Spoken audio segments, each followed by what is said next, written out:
workout was good. You smell good. Thank you. Yeah, guys, just didn't really do a lot for workout. Did a lot of stretching. Did a lot of mid-body and cardio. That was really about it in a 1 hour workout with my trainer. Went to the locker room, showered, and got ready to get out. So it was a nightmare getting to the gym, and now it's really not that bad. Traffic-wise, well, it's 2 o'clock in the afternoon, so that may be why. But usually I don't go to the gym in the afternoon.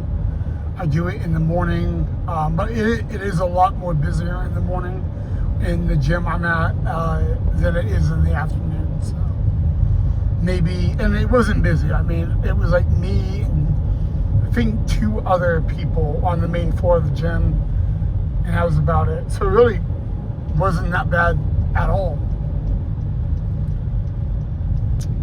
Mattress Firm. Well, we're going to make a quick stop on the way home, guys. We're going to DeMeyer Furniture.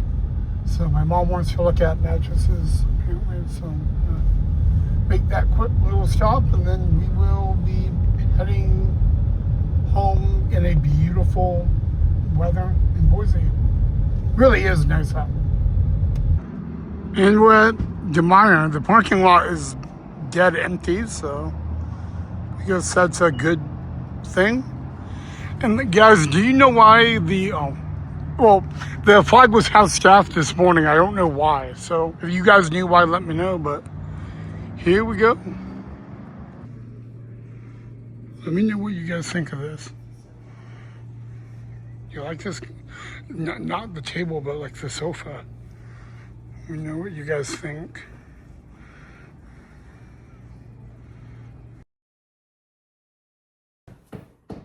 Hello, my beautiful people, and I hope you are all having a beautiful, lovely Wednesday in Hump Day.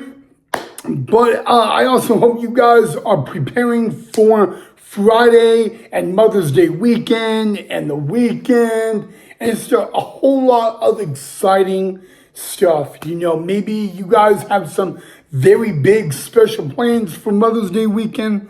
I don't know, but I just wanted to say, doesn't it feel beautiful to be alive on a Wednesday in Hump Day on YouTube or what?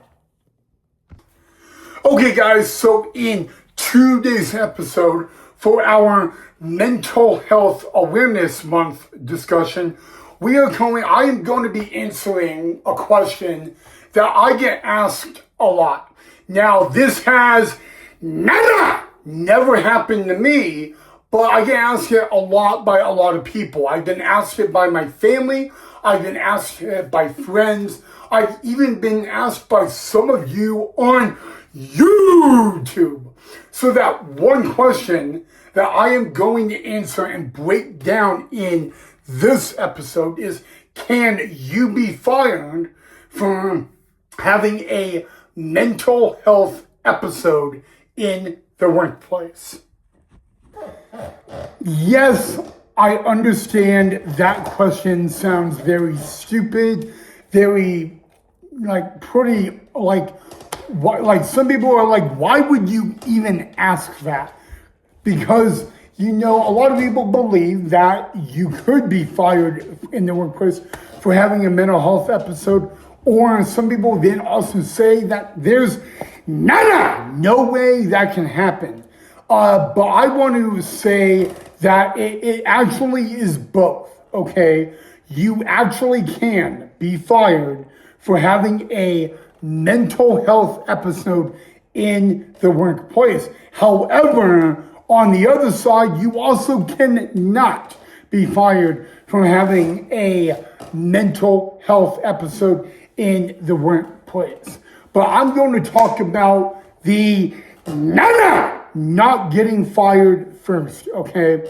And it's very important that you guys actually listen and understand this, because there's going to be a part of this where you guys may get a little confused and all that. So I will try to re-explain it all in the best way that I can. Okay, guys, so how can you not be fired for having a mental episode in the workplace? Okay, now this does happen. It actually happens quite a bit, and it has happened to me on more than one occasion. Number one, guys, it would have to be in the qualifiers of this, okay? You would have to be having a mental health episode that was not threatening to your coworkers, yourself, or anybody in the workplace. So, like, if you worked with kids, then it would have to not be threatening to the kids, to your coworkers, and of course yourself. So it would have to follow under those three categories. However, if this does happen, and like I did say, it does happen a lot, then you will not be allowed to return to work for any reason until you are officially medically cleared by either a psychologist, a psychiatrist, or both.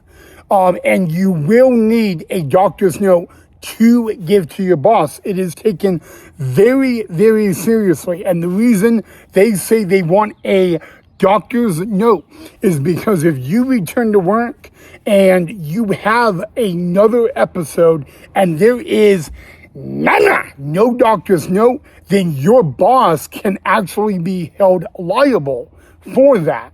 It's very important. So in my case, if this happens to me, I would have to have a doctor's note by my psychiatrist and my psychologist before I'm even eligible to return to work.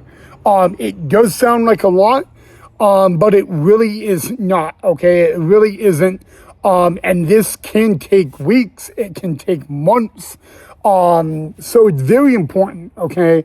But again, it would also have to fall under the three categories that I am not a threat to myself. I am not a threat to anyone in the workplace, okay? And obviously, guys, every psychiatrist and psychologist does this a different way. But and again, guys, you would not be even allowed to go into work to meet with your boss for 5 minutes if you are not in that category. Okay, so like if I don't have that doctor's note of clearance, I can't go into work to meet with my boss for even 5 minutes because of course, guys, number one, that you got to understand, guys, your boss and your coworkers, they really do care about you. It's not that they don't care about you. They really do. And they want to see you succeed and they want to see you go far in life. Okay. But they also do not want to make anybody else nervous, threatened, and all that. And your coworkers can get nervous, uncomfortable, and all of that. So the biggest key is that you are medically cleared, okay? And this is not an email where they need an email. This is not where they need the phone call. They literally need a handwritten note from either psychologist, psychiatrist, or both before you can return to work. So now you're probably wondering, well, what if I don't have a psychologist or a psychiatrist? Well, that's actually a really good question because now it goes into the terms where you would need a doctor's note, okay? Usually they will, you can like go to your physician and get that note, but usually that is only if if you don't have a psychologist or a psychiatrist. And then the other way to go around it is that you can actually go to a psychiatrist that you don't see, and they could do a sit-down intro interview to determine if you are eligible to return to work or not. So that right there is if you are not going to get fired and all of that. However, guys, you got to understand that you can get fired for having that mental health episode in the workplace. And I am now going to explain how that can happen. Okay, so this is where I go, boo, boo, because this is going to really sting and suck. There is a way you can be fired for having a mental health episode in the workplace, okay? And that is where you were out of control. Number one, you were out of control, that you ended up either destroying property at work or someone in the workplace you injured. And I will be very honest with you guys. It does happen. It has never happened to me, and I am very humble and thankful for that. But not only would that just happen, then if that fell in that category, you can also face charges. Okay, now your family, they can say he's having a mental health episode. But if you cause destruction to property or injury, even in a mental health episode, you have to be held responsible for that. Now, if you do destroy property and that was it, it doesn't mean you would get arrested. You could be trespassed from that property for good. But you can also, if they want to press charges, end up getting arrested. And that would suck for really anybody. And then, of course, if someone else got injured, 10 out of 10, you're going to get arrested for it, okay? You got to understand, even though you're in a mental health episode or mental health crisis, you got to understand that at the end of the day, if that ends up happening, you are liable. You have to be held responsible, okay? Even if you're in that mental health, okay? It's unfortunate, guys, but it has to be done. And it's, luckily it's never happened to me and all that.